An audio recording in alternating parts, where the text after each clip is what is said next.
रहे थे तो नारद जी वहां चले जाते थे। लेकिन संवाद हुए हैं पार्वती और महादेव के। आप में से कुछ माताएं सोच रही होंगी कि पंडित जी वो तो भगवान की बात है, हमारे घर में भी कभी कभी लंबे समय तक संवाद नहीं होते। संवाद बहुत आवश्यक है। बात करने से ही समस्याओं का समाधान निकलता है। और जो संवाद करता है नाम उसी का इतिहास में आता है।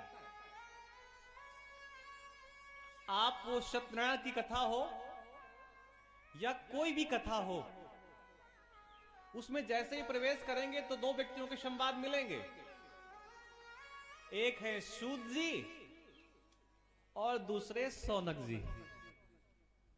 सौनक जी ने प्रश्न पूछा और सूत जी ने जवाब दिया। लेकिन उस कथा में एक बात और लिखी होती है कि 88,000 ऋषि मुनि बैठे थे वहां पे। तो वो भी आज के जमाने का ही समझिए। वो जितने ऋषि मुनि बाकी थे वहां पे, वो तो सब भंडारे के चक्कर में थे, प्रसाद के चक्कर में थे, कब आरती हो तो लड्डू बटे, इस चक्कर में थे। लेकिन सौनक जी नहीं चुके। प्रश्न पूछा उन्होंने और जिन प्रश्नों का जवाब सूत जी ने सौनक जी को दिया, एक विशेष बात कि अगर परिवार की दृष्टि से देखा जाए तो सौनक जी श्रेष्ठ हैं, सूत जी उतने श्रेष्ठ नहीं है अगर कुल की जाति की मर्यादा के हिसाब से बात की जाए। लेकिन जो बातें सूत जी ने कह दी वही ग्रंथ बन गया। इसी को आज की भाषा में कहते हैं पत्थर की लकीर। किसी ने यह नहीं कहा सूत जी से कि आप ये क्या सुना रहे हैं। जो बात सूत जी ने कह दी, शास्त्रकारों ने उस बात को पुस्तक पर वैसे ही उतार दिया, बिना किसी असुविधा के। और यहां पर जो प्रश्न पूछ रहे हैं इसको बहुत समझने योग्य है।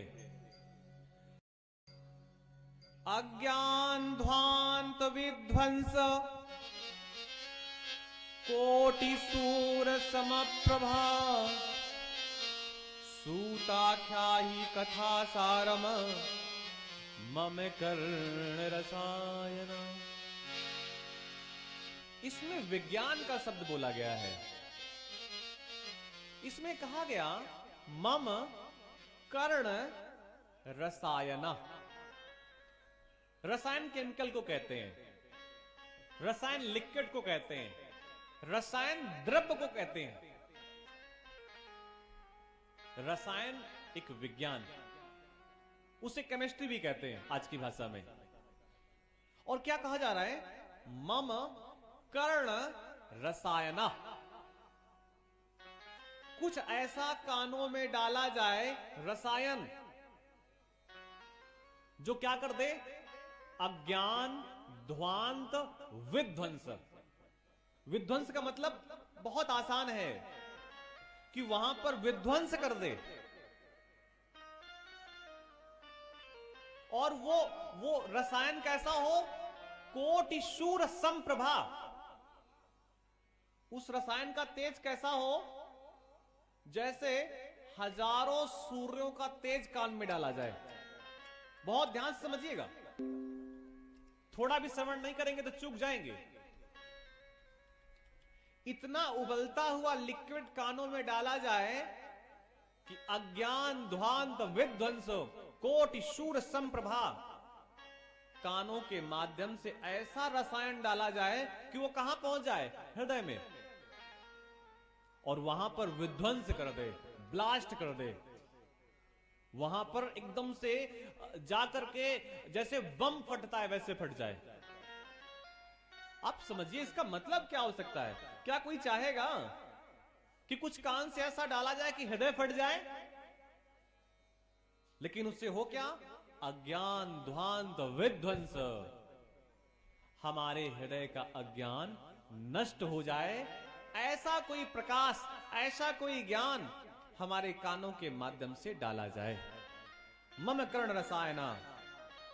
और केवल ऐसा ही नहीं, कथा सार, मतलब बहुत लंबी चौड़ी कथा ना कही जाए, वो अच्छी भी लगे, मीठी भी लगे, स्वादिष्ट भी हो। 3 प्रकार की औषधियां होती हैं। एक औषधि होती है जो बहुत बड़े आदमी उसका उपयोग करते हैं। दूसरी औषधि होती है जिसका उपयोग मध्यम वर्ग के लोग करते हैं। और एक और होती है औषधि जो सबसे सस्ती औषधि होती है, जिसका उपयोग हम सब करते हैं। एक होती है विज्ञान होता है जिसे भस्म औषधि कहते हैं। लोग कहते हैं स्वर्ण की भस्म खा लो, तो भैया सब लोग तो नहीं खा सकते। स्वर्ण की भस्म सब लोग खा सकते, संभव ही नहीं है। दूसरा यह होता है कि अगर स्वर्ण की भस्म नहीं खा सकते तो फिर आप ऐसा करो, लकड़ी की बनी हुई वस्तुएं खाइए, जो लकड़ी से औषधियां निर्मित हैं, जिन्हें हम सूखे मेवे कहते हैं। यह भी संभव नहीं है सबके लिए। कौन खाएगा 600 रुपए किलो बादाम? वो तो नाम ही सुन करके उसको बादाम का स्वाद मिल जाएगा। लेकिन एक और औषधि होती है जो सबसे सस्ती होती है। जो लकड़ी की औषधि होती है, ये भी 1 साल के बाद खराब हो जाती है, जैसे आंवला। उसका उतना गुण नहीं रहता 1 साल बाद। लेकिन कुछ औषधियां पत्तियों और फूलों से बनती हैं, जिसे हम दवा कहते हैं।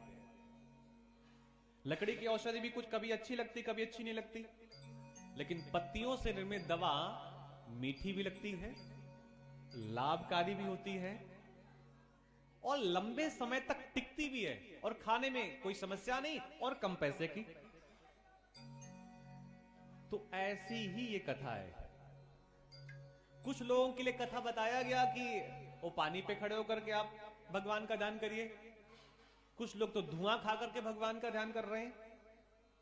लेकिन ये सब जगह संभव नहीं है। तो कोई एक ऐसी औषधि हो जो पत्तों से बनी हो, साधारण सी हो, खाने में मीठी लगे और कीमत कम हो, तो ऐसी औषधि है भगवान की कथा, भगवान का नाम संकीर्तन, जो सबसे आसान है, सबसे सुलभ है, सब जगह उपलब्ध है, कभी जल्दी खराब नहीं होता और कोई भी कर सकता है। ऐसी भगवान की कथा। मुकुंद माधव गोविंद बोल, केशव माधव हरि हरि बोल। मुकुंद माधव गोविंद बोल, केशव माधव हरि हरि बोल। मुकुंद माधव गोविंद बोल, केशव माधव हरि हरि बोल।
राम राम बोल प्यारे, राम राम बोल। शिव शिव बोल प्यारे, शिव शिव बोल। बोल शिव शिव बोल।